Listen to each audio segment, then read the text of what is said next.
My name is Maggie, and I'm an information officer for the Minnesota Department of Natural Resources. We went all across the state to ask Minnesotans of all backgrounds how they connect with the outdoors. Here's what they had to say. How do you connect with the outdoors? I do a lot of hunting, fishing. And how do you get outdoors? I get outdoors with snowmobiling.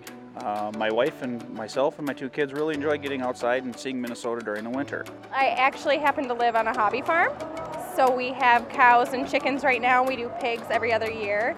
And we do a lot of vegetable gardening and flower gardening. I'll go out and look for birds, photograph.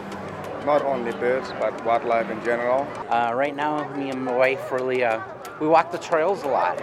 On a recent hike, I found a blue jay feather, picked it up. You just never know what you're going to find. Even boating, I mean, in and out of the boat, you catch fish, you put it in the live well, just moving is the important thing for me.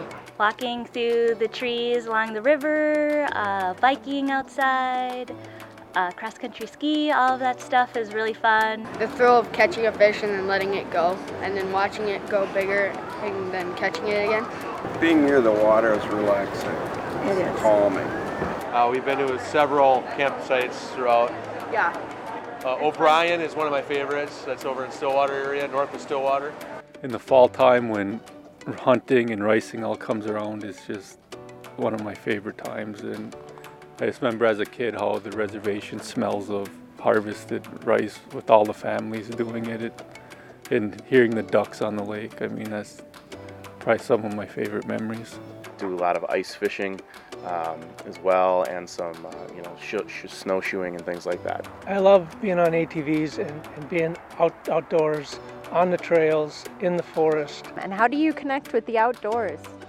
Well, through my lumber business here, I feel at home in the forest, right? It's where where I get my livelihood from, and it's cool to see the wildlife. And I'm not a hunter, but I respect the hunting aspect of it and the whole circle of life that goes on within the forest.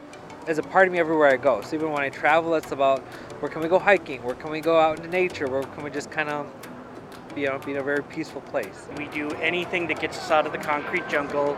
Fishing, hunting, hiking, I would say swimming, but we're all terrible swimmers. I've been learning a little bit more about forest bathing. Try to get bare feet if you can, touch the trees, just breathe everything in. We're doing four-wheeling, so we're seeing from beaver lodges to the loons on the lake. We raise monarch butterflies from eggs and we release them. We do hunting. We have horses, so we're outside a lot. Why do you think it's important that people get outside?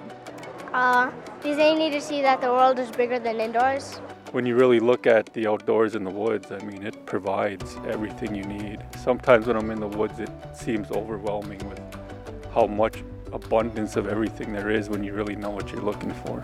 It's really awesome to be outside all the time and just teaching my kids how to sustain life and be healthy and stuff. Time with Time with family, being outdoors.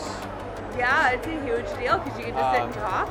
Right, talk, bonfires, there's a lot of bonding around the campfire, It's always nice to go outside and get fresh air and just get off your phone for a little bit.